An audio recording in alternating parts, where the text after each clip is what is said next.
Hi. Today we are going to study about fundamental rights. Fundamental rights has been one of the most common areas from where we have seen so many questions coming in PT examination as well as in main examination. The questions that we have been having is having a myriad dimensions. I would like to cover those dimensions for you here for fundamental rights. Fundamental rights, of course, if you look into the Constitution, they are getting covered in Part 3 of the Constitution from Article 12 to 35. I am not at this stage expecting you to be aware of anything. That means I am starting it right from the scratch for you for fundamental right. In fact, that's the methodology that you are used to, that we've been following for other areas as well. Now, the first question that comes to my mind, and I think your mind also, why fundamental rights are called fundamental? Why can't we simply call them as rights? So what is so fundamental about fundamental rights is something that we would like to start. There can be many reasons that can be seen for fundamental right being called so. One of the reasons I can imagine for fundamental right to be called as fundamental right is that they are natural rights. When I say natural rights, these are the rights which are available to you as you being the human being who is living in the country. Don't forget, some of the fundamental rights are available to citizens, while some fundamental rights are available to citizens as well as aliens, both. They are natural rights. That's one reason why we call it as fundamental. The second reason why we can call it as fundamental is because they are non-alienable. You cannot separate yourself. You cannot separate yourself from the enjoyment of fundamental right. They are part of your bones and tissues. They're part of your existence in the whole range. And since they are your fundamental constituent, they can be called as fundamental right. Another reason why I can identify this fundamental right can be called as fundamental is because they are contained in the fundamental legal document of the country. I think you understand, the Constitution of India. So they are contained in the fundamental legal document of the country, the Constitution of India. Another reason why they are called as fundamental right. Some more reason, if I can prove for you, is because they are binding on everybody and anybody. That means it is binding on our administrative setup. They are binding on our legal system. In fact, they are guaranteed by the Supreme Court of India. You don't need anything bigger than that for this to be called as fundamental right. So many reasons that you can see as fundamental right. In fact, some people also call it fundamental right because they consider that this could possibly be our first declaration of our freedom. India is a free country. The first certificate that you're flashing around is the fundamental right. Many reasons for which this be called as fundamental right. Before I take you further into that, it would be interesting to probe that where do we have this fundamental right coming from? What are the sources of fundamental right? And I think I would like to draw your attention a little bit in this direction as well, that what is the source of fundamental right? To talk about the source of fundamental right, I would like to evolve this from two perspectives. One evolution I can see for fundamental right is the foreign sources of fundamental right, and the other I could possibly see is the domestic sources of fundamental right. Just to list for you the sources of fundamental right, I would like to identify one of the sources that we have got is not very direct, but then it has been very important, is Cyrus Cylinder. Cyrus Cylinder has been one of those sources when one of the earliest documentation of the fundamental right can be seen in terms of human rights commitment and the basic rights commitment. It's slightly less quoted source, but I would like to keep this in your mind as making you answer a little special. Then, if you go by some more sources, I suppose we can identify that Magna Carta by the King John II, Magna Carta by the King John II, has been another source of fundamental right, 1215. Then, another source can be identified is the Petition of Rights. Petition of Rights can be seen as another source of fundamental right. This Petition of Right has been something which the British has been referring, and then is one more source. Of course, they don't have their documented constitution like the one we have in our country. I think you're aware of this fact. Another source is the Declaration of Rights of Man and Citizen. Declaration of Rights of Man and Citizen. That is what you have got in France, 1789. Another source of fundamental right. There are so many sources actually our constitution framers have been borrowing from. In fact, they had the liberty of accessing to the best constitutions had anywhere in the world, and they took a lot of effort in the absence of Google and Wiki. All those are stuff they collected for us, and then they have given us the beautiful document called Constitution of India. In this, we can see probably one of the most important sources that I can identify is the Bill of Rights. Bill of Rights of the USA, 1789, has been an important source from where our Constitution has sourced our fundamental right. Why I'm emphasizing a lot on this? The reason is very simple. In fact, American Constitution is the first constitution in the world that would have gone on to incorporate the fundamental right as part of the constitution of their country. So that's very vital. The second reason why I give very high importance to fundamental right being sourced from US Constitution is because of the fact the packing order of the fundamental right was actually taken up from the American Constitution. What I mean by packing order is the fact that fundamental right is here, and we have got the legislative right and the other right that we have got in the form of administration is all below this. So you can't imagine somebody can make law and take away all our fundamental rights whenever they want. And also I would like to identify that here we have got a situation where we assume the administrators cannot say that, hey, what is this fundamental right? I do not know anything about it. They cannot simply do that as well. So in that process I can see the packing order of keeping the fundamental right higher and here is something that we have got as influence from the US Constitution. And that is why people give very high significance to this source. Another source, if I could possibly identify for you, is the Japanese Constitution. Japanese Constitution is another source of our fundamental right. Now, coming to the domestic sources, I suppose there are so many sources which are direct and some of them are indirect from where we have brought our fundamental rights. I would like to identify that for you now. One of the domestic sources, they may be direct or maybe indirect, not the entire rights as I can say, but then some people have been saying directly, indirectly, we have been inspired by Manusmriti. So Manusmriti, though it has got controversial content, but the idea of having laws and giving those rights could be having one conceptual content brought from there. Another I could identify is the one which is again part of old history, and that is what we have got, Kautilya's Arthashastra. Kautilya's Arthashastra could be one. Then also we can pick up another is Ashokan inscription. These all sources have been very much in the backdrop from where we have had some indirect references. If I look for some direct references, I would like to identify for you there has been Swaraj Bill. Swaraj Bill of Lokmanya Tilak has been an important source from where we have got.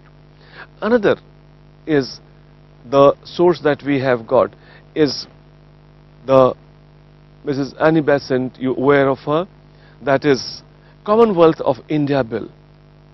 Commonwealth of India Bill of Mrs. Annie Besant. That is another source from where we have got. Of course, that was the time when she was very keen in getting the rights of the people, and then that was the Commonwealth that she would have talked about.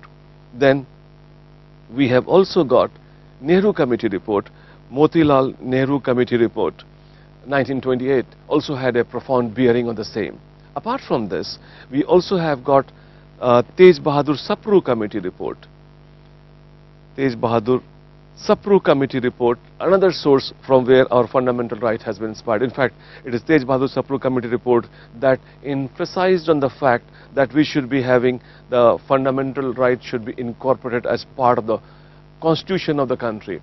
Imagine what would have been the fate of fundamental right in case it was not incorporated in the Constitution of India and guaranteed by the Supreme Court.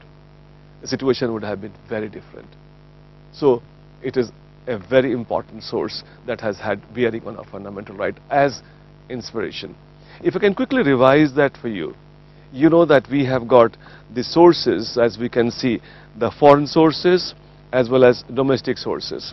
There are some sources which are indirect, like Cyrus Cylinder. There are some sources which are like indirect for India also, like we have got Manusmriti, Kautilya's Arthashastra and Ashokan inscriptions. But then there are some direct sources, and among direct sources I would like to identify in particular Bill of Rights of the USA, and domestically Motilal Nehru Committee report and Tej Bahadur Sapru Committee report. I would like to highlight that for you, from where we have sourced our fundamental right big time. Another set of questions before we actually get down into discussing the fundamental right, and I will be interested in sharing with you, is the nature and feature of fundamental right. Nature and feature of fundamental right, if you could possibly pick up some facts around that. The nature of fundamental right is one I would like to identify, is that it is predominantly negative in nature. When I say negative in nature, it's basically having its positive impact, but the approach through which it gets us is negative. You may have read, nobody shall do that, nobody shall do that, nobody will be deprived, nobody will be discriminated, nobody will have. So mostly the approach is negative, effect is positive, very much so. Apart from that, I would also like to identify the nature of the fundamental right is one in which we are basically looking at as fundamental right, that it is not an absolute right. It is an amendable right. It is not an absolute. It is amendable, right? And also we have got this fundamental right are also justiciable. That means we could always go to the Supreme Court and then ask for this fundamental rights protection. And in fact, when we're trying to ask for fundamental right protection, I'm getting it protected not from the executive, I'm also getting it protected from the legislature.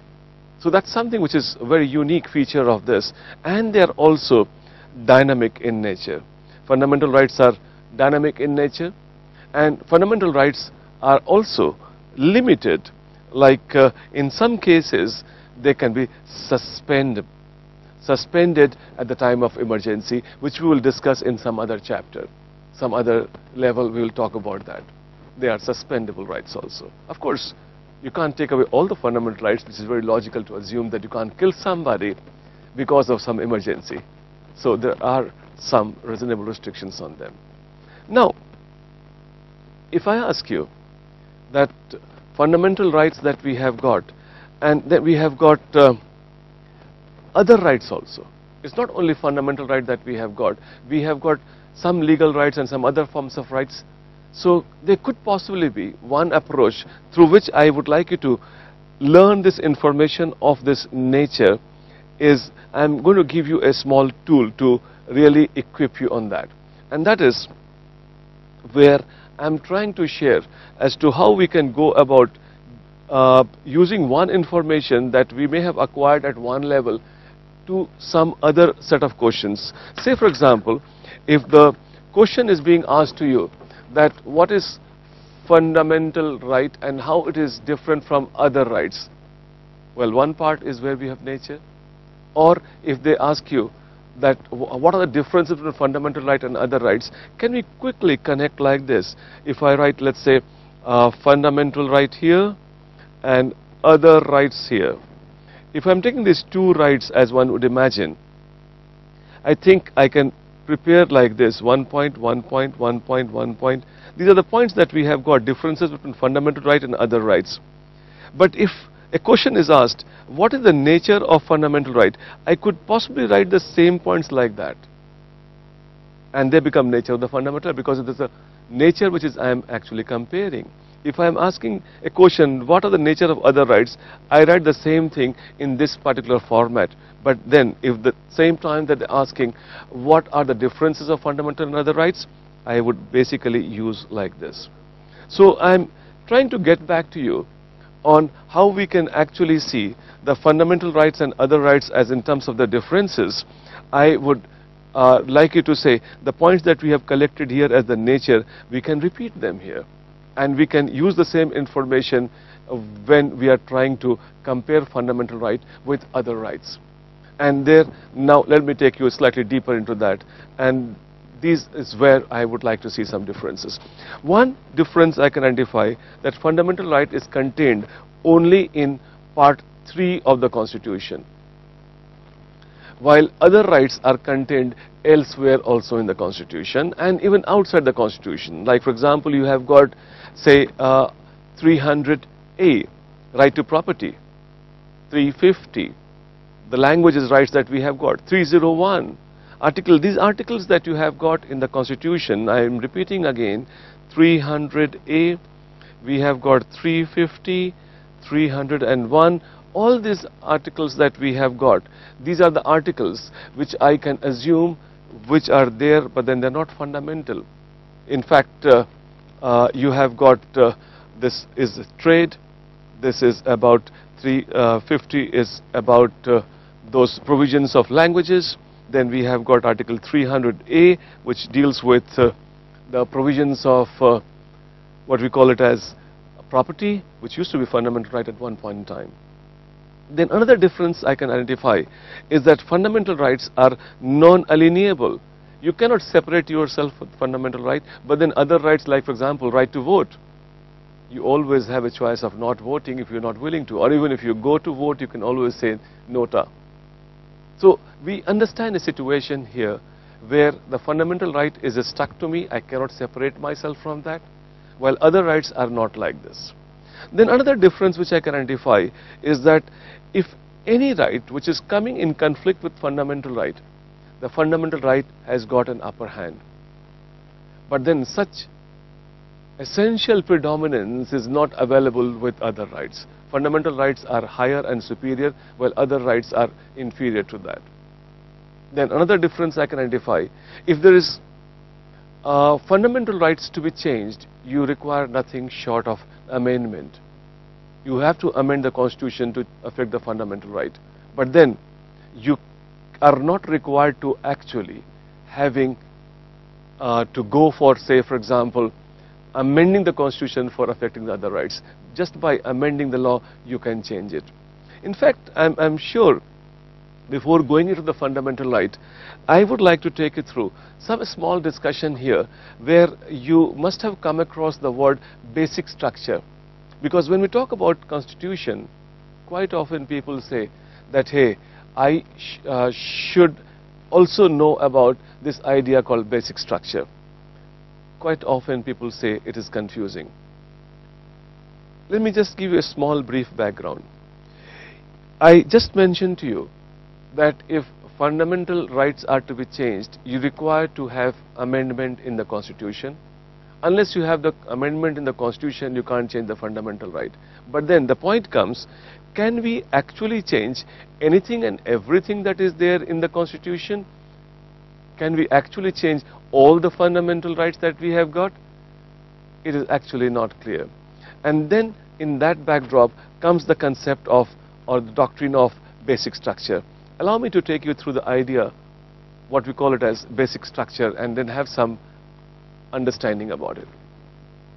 If I can try simplifying, can we assume this is the Constitution of India.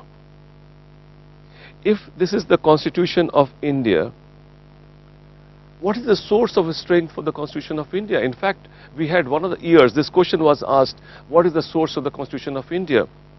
The idea is, the Constitution is sourcing from the people. People are the source of a strength for the Constitution of India. Now, if people are the source of a strength of Constitution of India, we have got these people representing themselves at the highest possible level at Parliament. Parliament is the biggest panchayat of the people.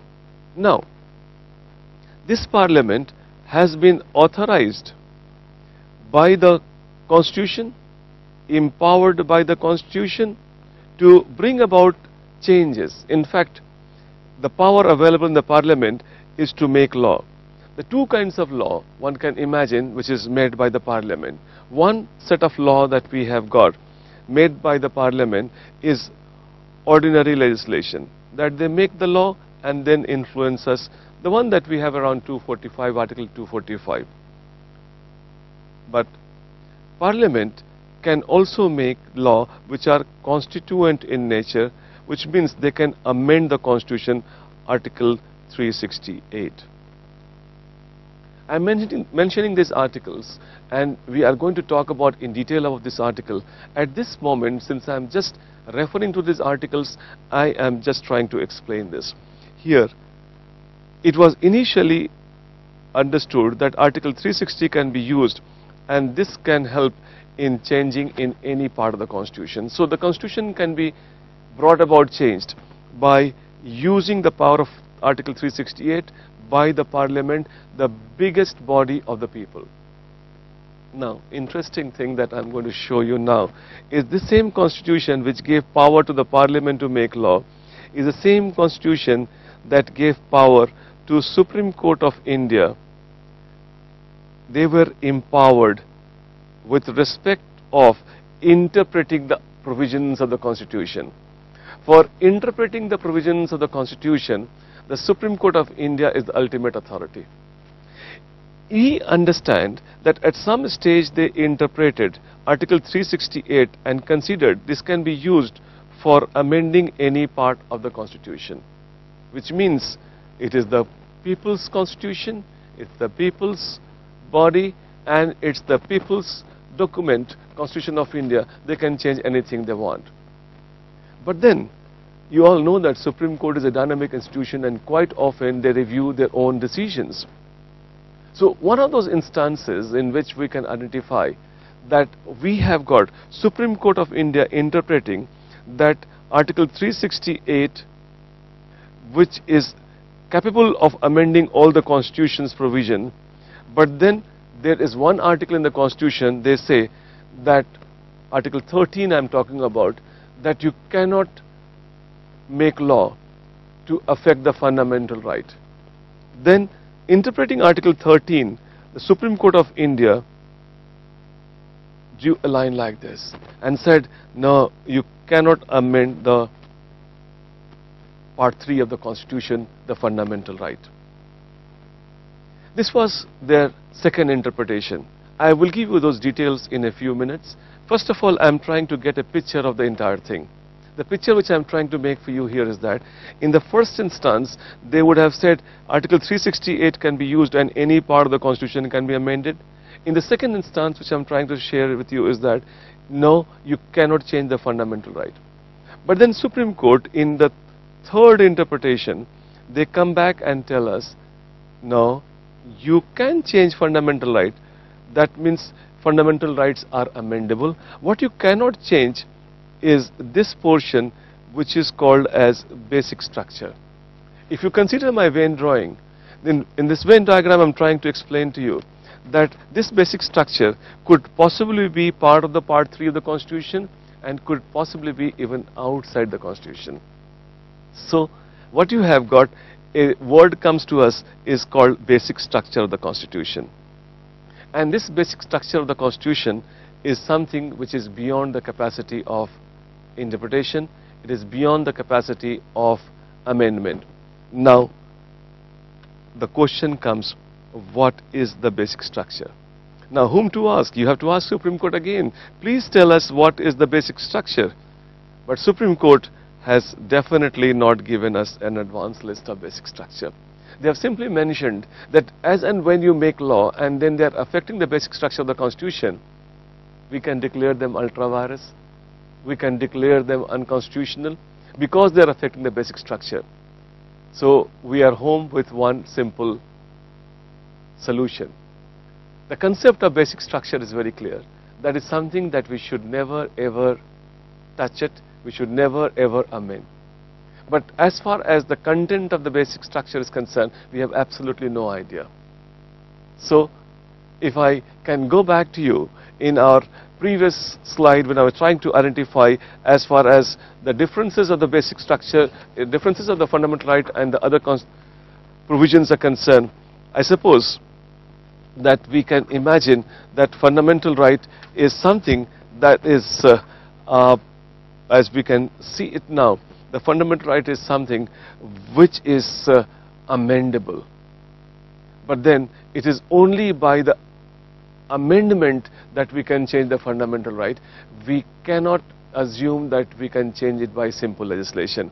But while we are changing, we must be sure that we are not affecting the basic structure.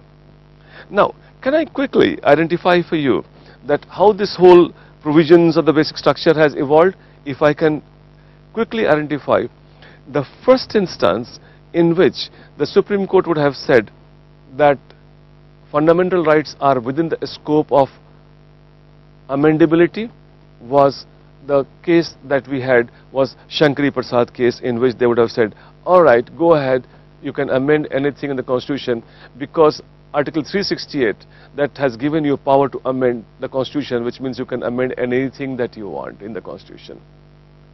The second case, that is Golaknath case, in which they would have said that yes, you can amend the Constitution, but you cannot touch the Part 3 of the Constitution. The third case in which the Supreme Court came out is Keshwananda Bharati case. In Keshwananda Bharati case, the Supreme Court said that yes, you can amend the Constitution and you can amend the fundamental right, but you cannot amend the basic structure of the Constitution. So we have a situation which has evolved with us where fundamental rights are amendable, but basic structure is not. If I can quickly give you a review of what we have done, is something which is where I am trying to share with you is what is fundamental right and why fundamental right is actually called so. And that's something which I have tried to share with you, that what is fundamental right and why it is called so. Then I have tried to share with you the nature of fundamental right.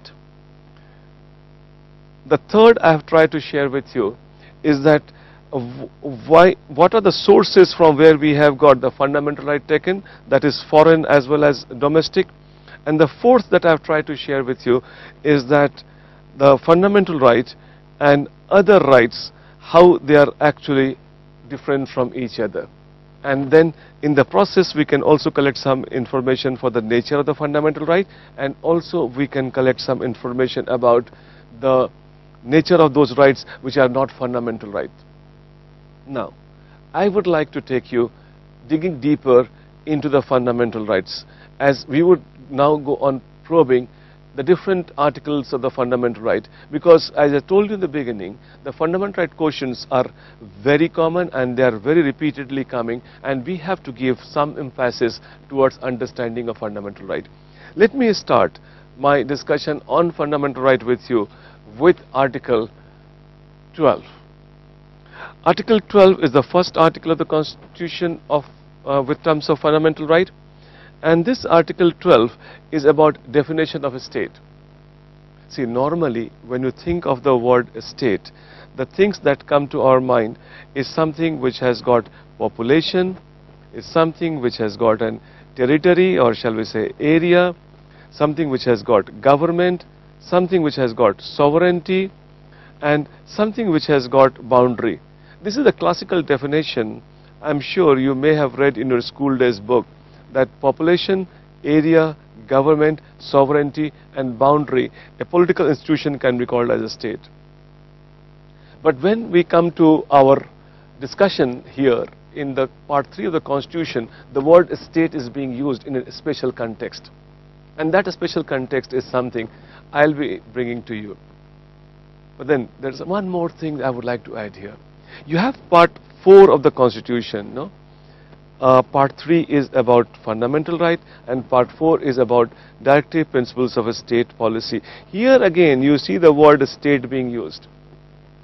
The definition that we are going to learn here about a state is going to apply on part 4 of the Constitution also. So you may have come across fundamental rights saying the state shall not do this, the state shall not do this, the state shall not do this. So every time the word state is being used there, it is important for us to understand this is the meaning of a state that we are going to learn now, which is very different from the meaning of a state that we have hitherto learned. So I am going to take you into that definition of a state that we could imagine here. So the special definition of a state, if I can bring to your notice, it includes the state would include the parliament, the state would include a state legislature. So when I say a state would not do something, the parliament would not do something and the state legislature also would not do something. It also includes the institutions, that is we have got the union government. It also includes a state government would not do something if they say state cannot do something. It would also include the local self-government institution. When I say local self-government institution, I basically mean those institutions like we have got Panchayati Raj institution and urban local body. And it would also include other authorities.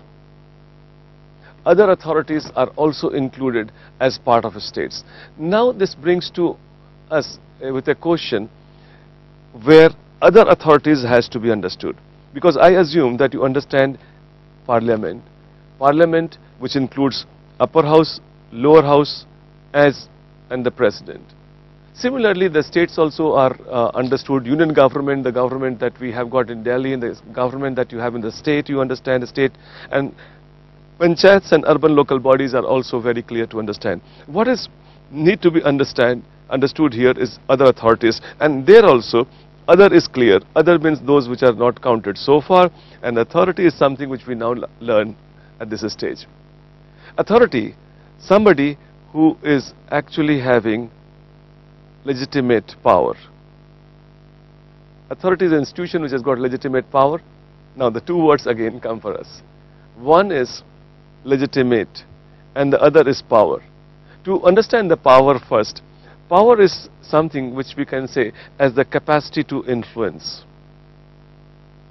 Capacity to influence. If I have got capacity, I can influence you. You have got capacity, you can influence me. That means power is a unit, zero sum. It is impossible that I have got more power and you also have got more power. If you got more power, I've got less, you got less, I got more. So that's how the power actually balances.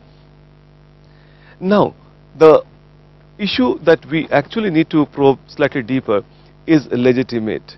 Legitimate power, the legitimacy thing, if I can bring to your notice, this legitimacy can come from two sources.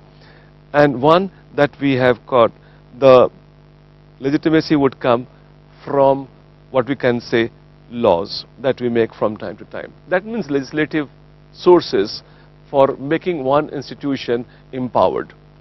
The other source that I can imagine for the power is by executive order, or the orders that we have got with a legal order from where you have. Now, these institutions, can we say public institutions? Shall we say PSUs also? Now, the PSUs, sometimes they can be formed by law, sometimes they can be formed by the executive orders also. Like you have got some institutions which are formed by the government order, like we have got Niti Aayog, for example. There is no Niti Aayog Act. For that matter, even Planning Commission did not have anything which can be called as Planning Commission Act through which it came. There are so many PSUs that we have got which are like formed by the laws of the country. Like for example, I can identify through the laws we have formed SBI, LIC, so many of them which have been actually formed by an act of the parliament, an act of the legislature. So irrespective of the fact they come from executive order or they come from the laws made from time to time, it doesn't really matter. They, in both the instances, in both the cases, they remain very relevant as an authority. Now the question comes, which I was trying to build for you, is that shall we consider PSUs as a state? Now this answer is not there in the Constitution, but Constitution is very clear about one thing, that whenever you have got some debate about a particular issue, you're supposed to be going to the Supreme Court, and the Supreme Court as the ultimate authority would give us the final interpretation. And there in this case, we need to be going to the Supreme Court every time we have an ambiguity of interpreting the Constitution. And here what I basically see is that they have been explaining and re-explaining also. Which means what? The Supreme Court judgment is binding on everybody except for Supreme Court itself. As you may be knowing, that Supreme Court can review its own judgment with a higher bench that we have got. And that's very important actually, because the situations are dynamic, situations are fluid, and Supreme Court cannot be expected to be a static, non-dynamic institution. So as the conditions are changing, the Supreme Court also evolves, and the Supreme Court in the process gives us some idea as to what we can see as a new interpretation of the same thing with a changed context. Therefore, I can identify Supreme Court in the beginning in Ajay Hasia case, Ajay Hasia versus Khalid Mujib. Some of the initial interpretation as it was derived, that they give conditions under which the PSUs can be called as a state. And then in later case, later judgment, they would have gone on to interpret that in Chandra Mohan Khanna case, Supreme Court reinterpreted, no, the PSUs cannot be squarely identified as all a state. They have to be interpreted by the judiciary, and then whenever they actually meeting their expectations, I mean the expectations of the Supreme Court, then and then alone it can be called as a state. Now, I hope you're getting some idea that PSU cannot be called as a state unless it has been duly certified to be called as a state by the Supreme Court of India. So all PSUs are not a state unless they have been duly mentioned by the Supreme Court in this regard. Now another question which I'm trying to say, we haven't mentioned the word Supreme Court of India, or for that matter courts. Is Supreme Court of India or are the judiciary included in the definition of a state? This is a big question that I would like to raise for you. Is judiciary a state? Let us try probe this. Is judiciary a state? If you have this question to be answered, where do you go? You again go to Supreme Court, because they are the only authority that will give us interpretation if this is a state or not. Supreme Court goes on to interpret, and that too dynamically interpreting. In one of the cases in Ratilal versus State of Bombay case, they would have interpreted the judiciary is not a state. In that case, they would have simply taken a superficial view of the whole thing. But in later cases, as it has evolved, that they identified in Prabhani Transport case, that yes, judiciary can be a state in certain special conditions for the administrative functions and other component. But then judiciary is not squarely a state except for the non-judicial function and except for the situation when we have had a willful violation of the right to equality. That means judiciary would interpret and see if it can be classified under a state or not. And it is very vital to remember that if judiciary is considered as a state, then in that case all those parameters that we have had of the state's restrictions which apply in other provisions of the Constitution would also get applied also in the case of Supreme Court of India, High Court, or other judicial entities. So judiciary can also be considered a state if it is interpreted in that light. But as far as administrative function of judiciary is concerned, yes, it is a state. Now, I hope you have got some rough idea by now that how and when we can see, because the things are very fluid, and that is why I'm using the word rough. Because anytime you have any debate about if that particular institution is a state or not, you have to go to Supreme Court, and Supreme Court will be the ultimate interpreter if it is a state or not. To revise it again for you, quickly we can see that under Article 12, we are learning a special definition of a state.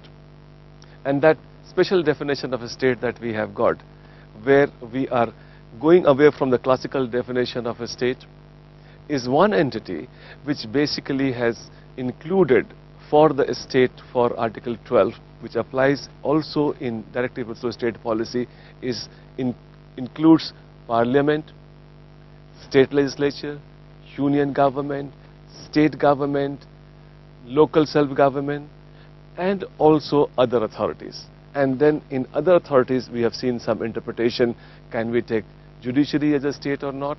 And we have also seen that can we take up the PSUs as a state or not? And there we have got the thing which we have in our hand, is that we have to be not squarely saying that all PSUs are a state. If you can understand that there is a small doctrine that we use here, a small philosophy that we use here, and the philosophy is philosophy of ideography. Ideography philosophy that we have got is when the interpretation has to be done, it has to be done uniquely. Like every interpretation will be unique. We cannot be having adjustum generis.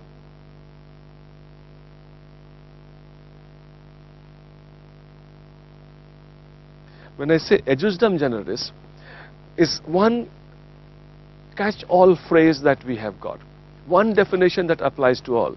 That means if I say doctrine of adjustum generis, EJUSDEM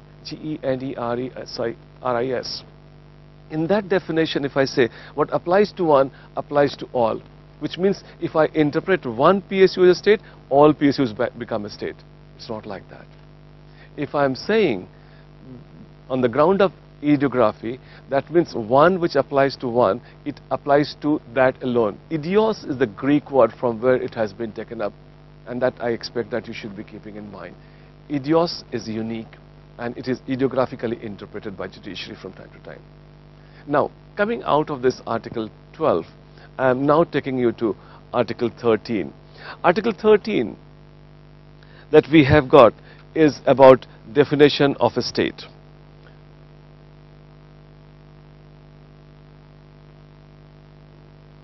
Article 13 is about definition of a state. I'm sorry, I was talking about Article 12. Article 13 is definition of law.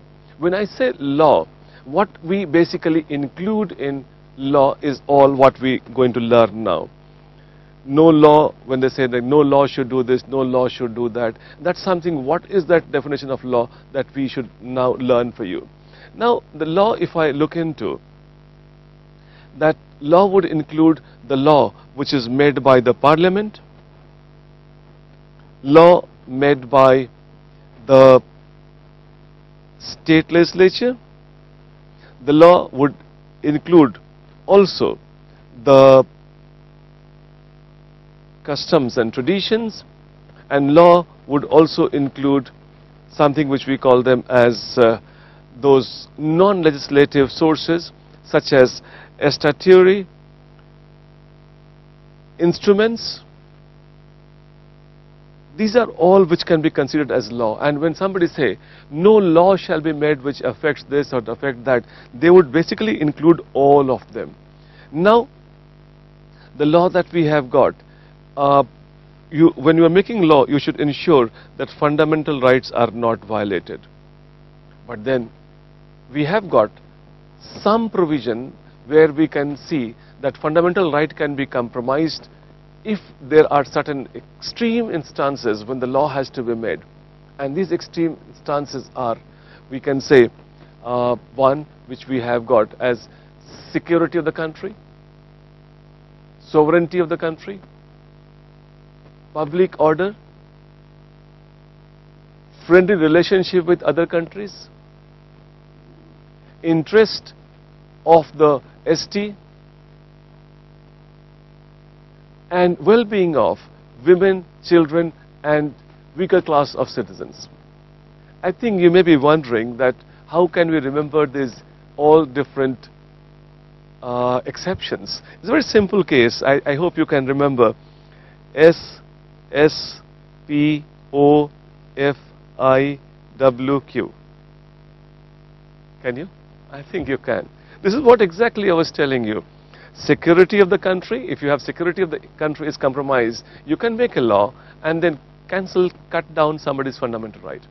Then we have got sovereignty of the country, which is very obvious. When the sovereignty is the issue, fundamental right can be compromised. You have public order.